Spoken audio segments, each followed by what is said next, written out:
नमस्कार, हामी श्री माध्यमिक विद्यालयको कक्षा 7 मा अध्ययनरत विद्यार्थीहरू। आज हामी नेपाली पाठ्य पुस्तकमा रहेको वसन्त शीर्षकको कवितालाई वाचन गर्न गइरहेका छौँ।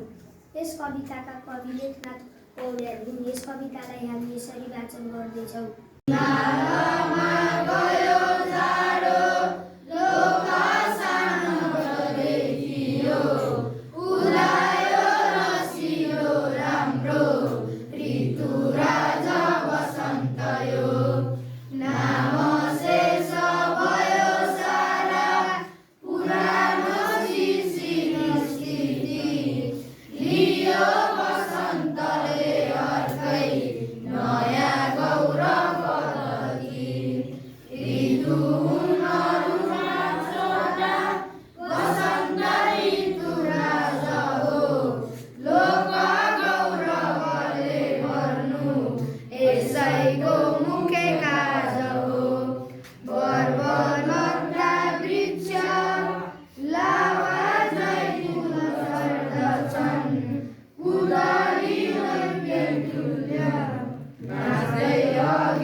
भित्र